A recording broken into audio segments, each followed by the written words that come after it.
Hey everybody, Dr. A here, and in this video we're going to be exploring how to find the inverse of an n by n square matrix. Now, in our previous video we gave some background information on what an inverse of a matrix is, and we talked about how to verify if two given matrices are inverses of each other, and we saw a little example illustrating that. In this video, we are going to be given an n by n square matrix, and we're going to call it A, and we are going to figure out and learn how to determine what its inverse is. Okay, so let's get started.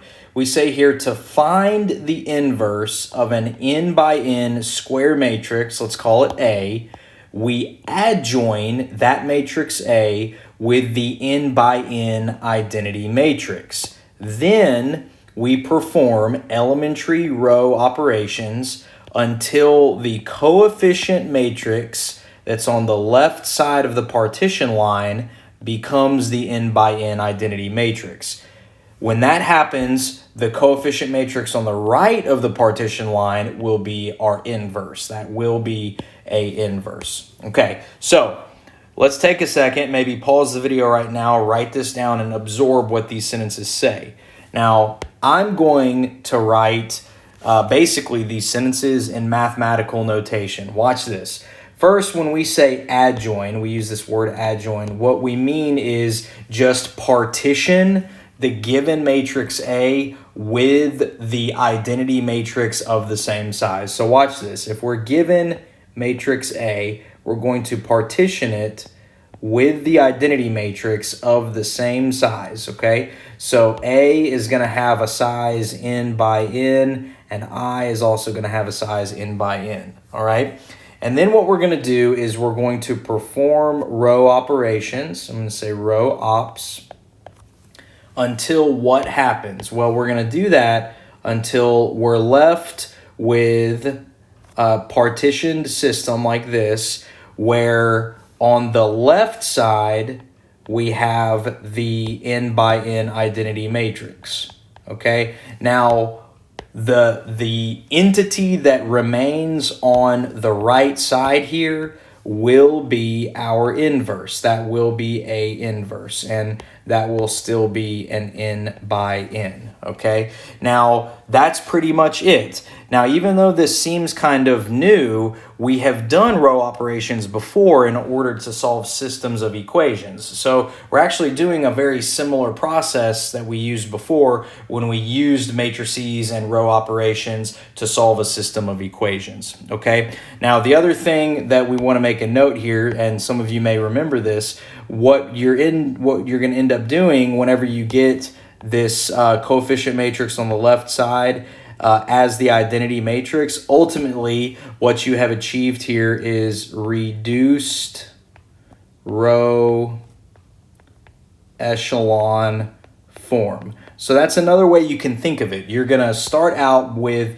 your given n by n square matrix. You're going to partition it with the same size identity matrix, or adjoin. Adjoin's the other vocabulary word here. You're going to perform several row operations until what you have left on the left side, what remains on the left side of that partition, is a reduced row echelon form of what you started with, which is just the identity matrix. And then what remains on the right side of the partition is the inverse, okay? So let's go ahead and let's do a little example, okay? Now I'm going to use one of the matrices that we saw in our previous video, just because we know what its inverse should be. So here I'm going to say determine